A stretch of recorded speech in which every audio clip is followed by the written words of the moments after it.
3 of Unapologetically Woman. We're celebrating phenomenal women all across Kentucky who make no apologies for their perspectives or the impacts that they're making in the community. Today we're celebrating Dr. Fareesh Hobbs-Kanga. Fareesh is a wife, a mom, a professor, a child psychiatrist, and the director of psychiatry at Health First Bluegrass. Unapologetically Woman, Fareesh Hobbs-Kanga, that's you. Congratulations. Thank you so much. So you have won a ton of awards, but the thing that is the most important to you is what your students say about you. Yes, I think one of the greatest joys that I've had in the last few years has been getting back into the university setting and teaching. I teach psychiatry to the first-year students and the third-year medical students. And just knowing that I've been able to have an impact, to teach them about mental illness, to be able to teach them about, beyond mental illness, the impact on our patients' lives has been probably the most meaningful thing. I'm sending out new warriors. Oh, well, and they're going to be needed too. Yes. Because with the pandemic, a spotlight has been shown on the importance of mental wellness. Yes, absolutely. The pandemic has really shown us a lot of the gaps in care, that we take care of ourselves, and in gaps that we take care of our community and then within our community. And I think absolutely these warriors are going to have to go out there and they have their work cut out for them. What are some of those gaps, you think? I think most of us would agree that the access to care is exceptionally difficult. You can pick up the phone today and say, oh, I need an appointment for this or that. And really in any specialty, including mental health, there's just no appointments. There's very difficult to get in, and then navigating that system. Who else do I need to see, or what paperwork do I need, or how does this get paid for? How do I get to this appointment? Just so many different things. If I have to choose between paying for my medication or paying for food for my family, what do I pick? Lots of seemingly minor things, huge impact in our community. And so one of the things that you talk about is an integration of care when you're working with your patients. What does that mean?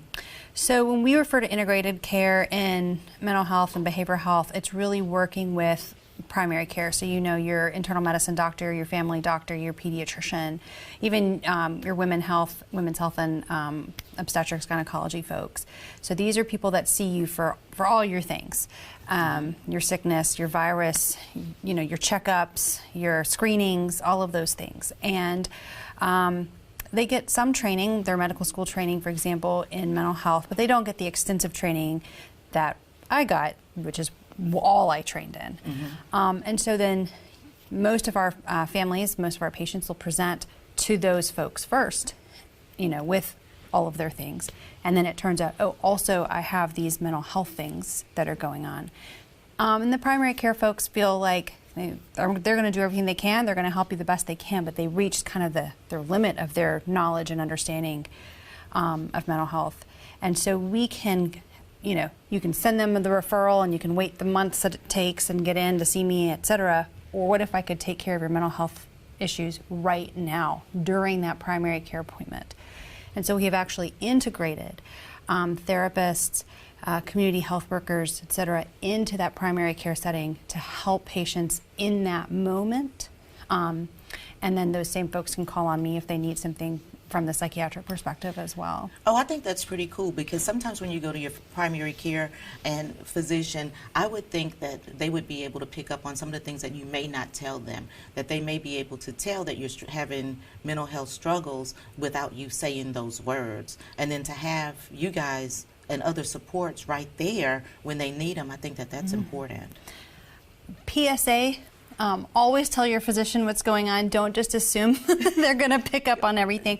But at the same time, yes, and especially someone who's known you a long time might say, hey, what's going on? Why do people go to the doctor and not say what's really going on? Like they're embarrassed or something. They're embarrassed. They don't want to take up the doctor's time. They're concerned. I wasted your time. I get that from time to time, and I'm like, it's my job. This is I'm here for you. This is why I come in every day. So I think there's a variety of reasons, and and especially when it comes to the mental health stuff, people automatically assume that it's embarrassing, or I should have been able to take care of that myself, or nobody else has this problem, it's just me. If I tell you this, you're going to think I'm lazy, you're going to think I'm a bad person, whatever it is. Those things are not true. We do not think those things. But we can't help you if we don't know that they're happening to you. Well, I'll tell you, when I go in, I don't hesitate. I go in with a list, because I don't want to leave anything off. So you graduated from Vanderbilt School of Medicine. I did. And then you ended up in Kentucky. How did you end up in Kentucky? I grew up in Kentucky. Okay. I've been here. We've been here since the very early 1980s when my dad and both my parents came here. My dad got a job here, and we stayed. And I left for a few minutes to go to college at Vanderbilt. Came back to UK for medical school, but then my husband and I got married, and I decided to transfer to Vanderbilt to be with him. He was in med school there as well. So then we graduated Vanderbilt, and then we matched for residency here in Lexington. Oh, that's so cool. What does your dad think about you? What does he think about me? Yeah, what does he think about you being important, being a psychiatrist, being a doctor, being in all of these spaces that you're in? Because it's pretty awesome. I know thank you. I think he's very, very proud of me. I mean, I'm not going around telling him everything. I'm like, hey, I'm really important. You guys should notice me. But it's interesting you asked that. My original goal with going to medical school was to be a pediatric pulmonologist, which is a lung specialist, which is what he is. And I've been following him around since I was mini. I mean, literally, this is way before HIPAA. He used to take me to the hospital on the weekends, and I used to wander around, meet all his patients and stuff. And that's what I thought I wanted to do, and I loved that. And now, looking back, I loved talking to those people, getting to know those people, working with those people. That's what I loved. And so really psychiatry was the right fit for you, for me. And you have to go through that to kind of figure out what your right fit is going to be, because it can be different than what you thought it was going to be. Yeah, and there are a lot of people, and actually there's a lot of psychiatrists. We all entered medical school for a variety of reasons, and then we will say, like, either psychiatrists come in two flavors. We either knew they were going to be psychiatrists from day one, or had never even considered it as a career until they were sort of in that situation in medical school and decided to go into it. And so in medical school, was that when you decided, was it something significant that happened, or? I loved the patients in medical school, especially in my third year where we do our sort of clinical work. And that's one of the reasons I'm so excited to be back teaching that, because that was so meaningful for me. I was not seeing the kind of patient I've ever thought I would have enjoyed. So these were patients who were adults, and I like my kids. And these were people who had what we call dual diagnosis. So they had both mental illness and substance use disorders. And I loved it. I loved working with the patients. I loved hearing their stories. I loved kind of getting to know them. And even when I was not in psychiatry, I was on my surgery service or, internal medicine service, I would just sit and talk with the patients. I remember we had a surgery service patient she was dying of cancer. And they were like, why don't you go talk to her for a while, And I did, and it just kind of became an everyday thing. Before I left, I would go and I would just spend, 30 minutes just chatting with this woman and getting to know her, nothing about her cancer, anything like that. About her personally. About her personally, what book she's reading, her family, whatever, and just loved it. And so when I did my pediatrics rotation, I loved children. I knew I wanted to do children, but that medicine wasn't what I enjoyed as much as the psychiatry. The psychiatry part of it. And so you say you love children, but you have two of your own. I do. Tell us about them. I have Amira, my oldest. She's 13, almost 14. She's going to start high school next year. Oh, that's a big step. Big step for all of us, but especially for her. And my younger daughter is Naya, and she is 10. She'll be 11 in just a couple of weeks. And she's in 5th grade this year, going to 6th next. Any chance you think your daughters will follow in your footsteps the same as you did your dad? So maybe I think they are a little more broad with what they love, and they love lots of things. I have told them that if they want to go into medicine because they love medicine, then we will 100% support them. But if they're going into it for any other reason, they're not going into it. That's the wrong reason. That's the wrong reasons, and it's a lot to do for any other reason besides you love it and you love working with the people you're working with. My younger daughter has recently declared that she's going to be a chemist. And then one day she came to me, and she doesn't realize that my husband's side of the family are all chemists, but in any case, she came to me, or she was struggling with some math thing, and I said, honey, if you don't like math, chemistry is not gonna be very fun for you. She says, that's okay. I'll be a nuclear chemist. She was like, no problem. No problem. I'm gonna do something else. Nuclear chemistry, which involves no math either. So none at all. Listen, let her be her great self. Right. Great. But we are here today because you're great. You are a diplomat of the American Board of Psychiatry and Neurology. Tell us about that. Yes. Well, so that's my board certification. So the national board is the American Board of Psychiatry and Neurology. Mm-hmm. And then we have our professional group. So I'm also a member of the American Academy of Child and Adolescent Psychiatry, and then the Kentucky Academy of Child and Adolescent Psychiatry. And you're a distinguished fellow. I'm a distinguished fellow, so you have to meet certain criteria and practice for a certain amount of years, et cetera, and then you can apply. And you're making it sound normal, but everybody doesn't do this. Everybody doesn't do this, but if you've been involved in your community, if you've been involved in teaching and you've been involved in practice, then you can apply to be a distinguished fellow, and then you've been involved in the organization, you know, either on committees at the national level or committees at the more local state level.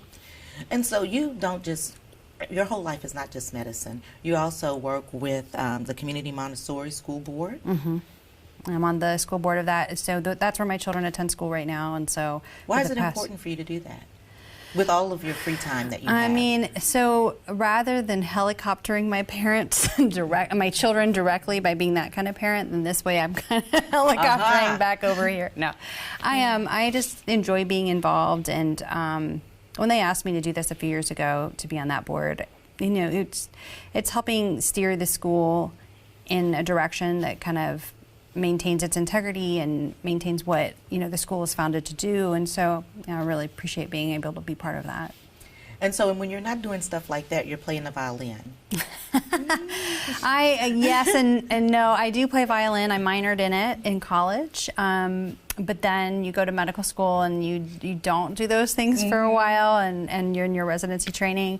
And it really wasn't until I kind of made my children start playing violin that I started to pick it back up again, like a lot. And it's amazing because technology has really changed since I was doing it. So now you can get like YouTube's out there and just all these things, so I can have the accompaniment and play along with the computer and feel like I have a pianist or even an entire orchestra if I want. Right, that's pretty cool. So, right, but it's just right there in my living room, and it's just kind of something for me. And yeah, so it's something we do to just kind of relax and play. Well, I would enjoy. I am not musically inclined at all, and so neither are any of my children. We've all tried and we've all failed at it and moved on to something else.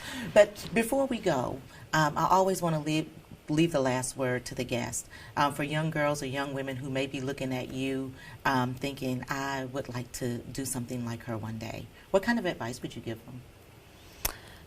I mean, it sounds generic to say work hard, but obviously, you know, work hard and keep pushing yourself and challenge yourself and apply for things. And even if you don't get it, I have not gotten everything I've ever applied for or asked for.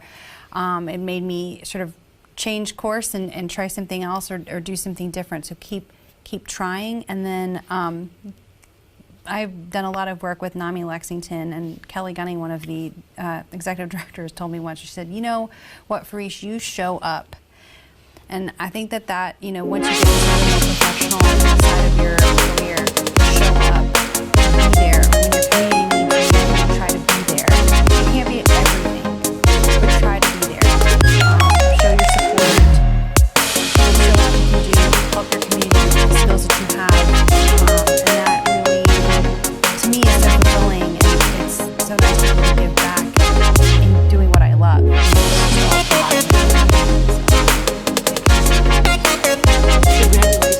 Thank you so much for having me. Appreciate it. You guys continue to watch as we celebrate other phenomenal women in Kentucky who are changing the community one step at a time. I'll talk to you all soon.